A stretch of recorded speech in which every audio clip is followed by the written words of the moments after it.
ሰላም የፍርቱና ስቱዲዮ ነው። እንደምናላችሁ ክብራትና ክብራን የፕሮግራሞቻችን ተከታታዮች በያላችሁበት ሰላምታችን ወደ እናንተ ይድረስ እንላለን።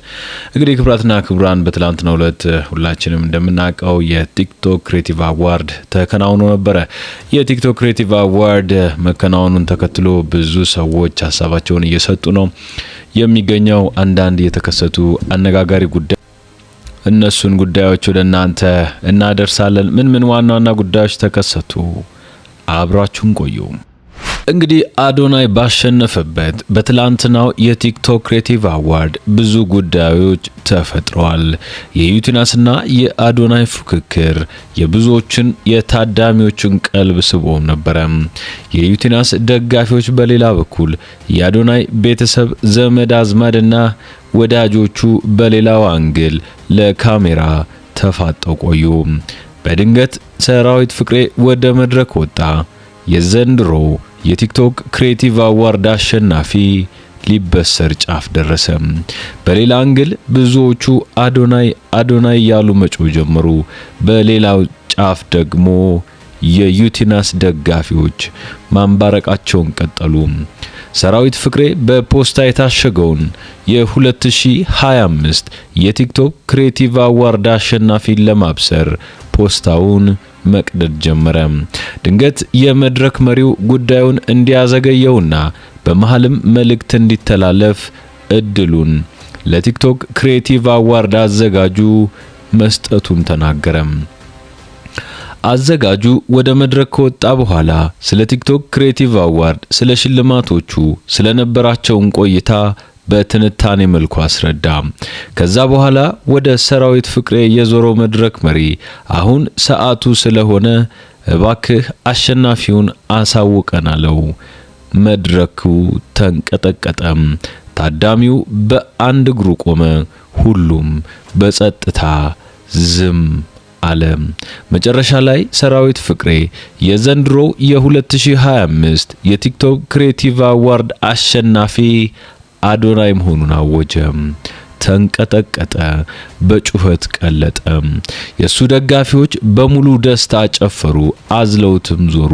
ትከሻቸው ላይ አስቀምጠው ልክ ዋንጫ እንደበላ የእግር ኳስ አሰልጣኝ ሙሉ መድረኩን ቃወጡት። አብዛኛው ሰው በደስታ ነበር የተዋጠው። ምክንያቱም ብዙ ሰው ለአዶናይ ድምጽ ሰጥቶ የሱን ማሸነፍ እየተጠባበቀ ነበርና። ከዛ በኋላ ብዙ የተከሰቱ ክስተቶች አነጋጋሪ ሆነዋል። ከዩቲናስ ጋር ብዙ ፊልሞችን በመስራት የሚታወቀው አጫጭር ቪዲዮዎችን እየሰራ የሚያግዛት በካሜራማንነትና በኤዲቲንግም ጭምር የሚደግፋት አቡ የተባለ የቲክቶከር በቲክቶክ ስሙ አቡ የተባለ በዛን ቀንም ሲመጣ ልክ እንደ አሜሪካኖቹ አለባበሱን በዛ መልኩ በካውቦይ መልኩ አድርጎ የመጣው ልጅ በድንገት እየሮጠ ወደ መድረክ ወጣ። በብዙ ሰው ግራ መጋባት ይነበብ ነበረ። ልጁ ለምን በዛ ፍጥነት እንደሮጠ እና ወደ አዶናይ እንደተጠጋ የታወቀ ነገር የለም። አዶናይ ላይ የደረሰ ነገር ባይኖርም ልጁ ግን ለድብድብና ለሌላ ተንኮል እንደወጣ ያሳብቅ ነበረ። ከዛም ወዲያው ጋርዶቹ ደርሰው አፋፍሰው ከመድረክ አወረዱት። ብዙዎቹ ታች ሆነው የኛ ወንድም ነው፣ የኛ ጄማ ነው፣ ማንም እንዳይነካው የሚል ድምጽን ያሰሙ ነበረ። በእርግጥ ከመድረኩ ትልቅነት ከወጣበት ወጪና ከተሰጠው ግምት አኳያ እንደዚህ አይነት ባህሪን የሚያሳዩ ጋጠወጦችን መመልከት ያሳዝን ነበረ።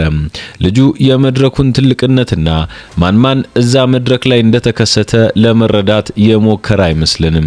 እጅግ የሚያሳዝን ሆኖ አይተነዋል። እሷ እንኳን ተሸናፊዋ ቆማ በምታጨበጭብበት በዛ ወቅት ልጁ በስሜት ዘሎ መድረክ ላይ መውጣቱና አዶናይን ለመደብደብ መሞከሩ ብዙዎቹን አሳዝኗል። ከዚህ ቪዲዮ ጋር እንደምትመለከቱት ልጁ በትልቅ ጉልበት ወደ አዶናይ ተጠግቶ ነበረ። ምናልባት ጋርዶቹ ባይዙት ኖሮ ከዚህ የከፋ ነገር ሊያደርስ እንደሚችል መገመት አያዳግትም። እንግዲህ በዚህና እንደዛ ያለ አዶናይ ሽልማቱን ተቀብሎ የዲቻ ቦይስን ወደ መድረክ ጋብዞ እናቱንና ሌሎች ቤተሰቦቹን መድረክ ላይ እንዲመጡ በአማርኛም በትግርኛም ከጋበዘ በኋላ ሙሉ ደስታውን ከሙሉ ፎቶግራፍ ጋር ጨርሶ በሰላም ወርዷል።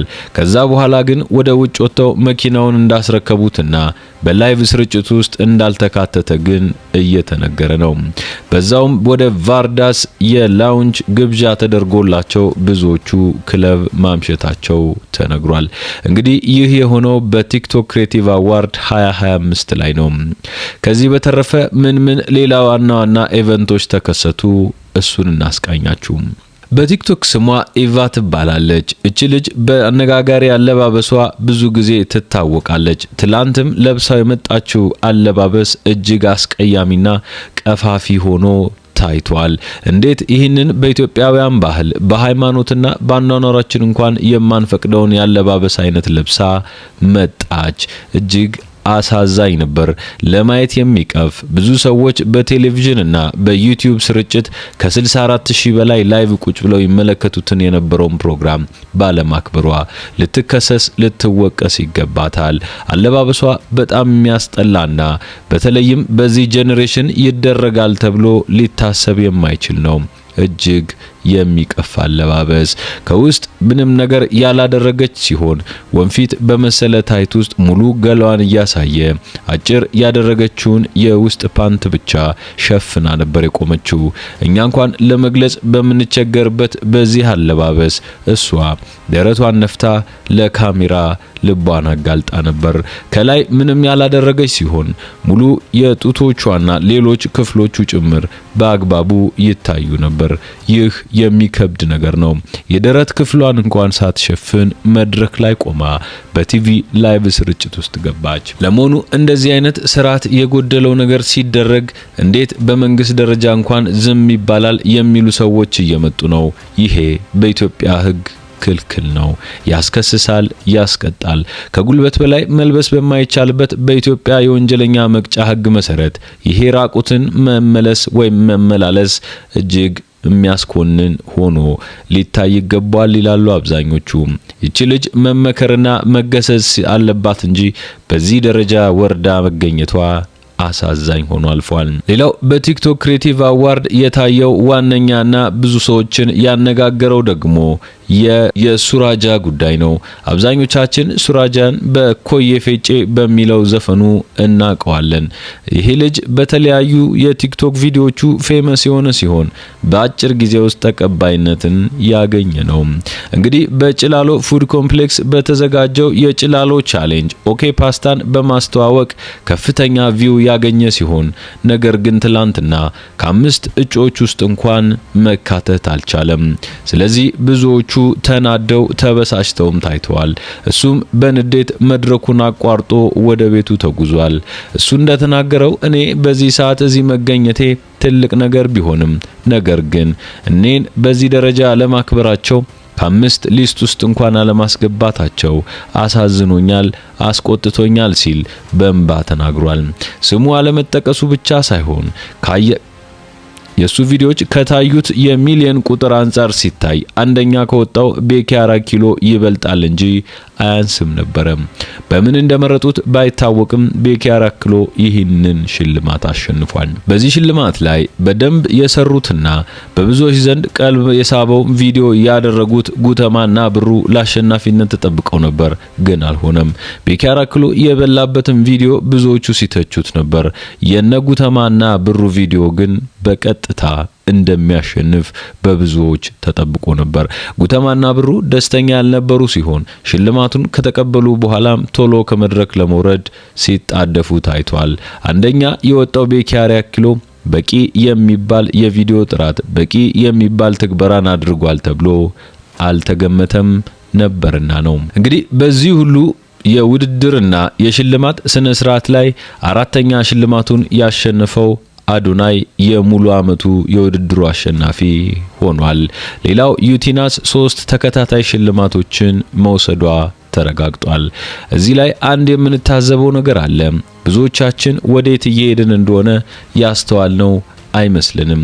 ትላንትና ተነስቶ ቲክቶከር የሆነ አንድ ግለሰብ ወይም አንድ ሰው ትውልድን ጄኔሬሽንን እንዴት ያንጻል ተብሎ በትልቅ መድረክ ለሽልማት ይታጫል።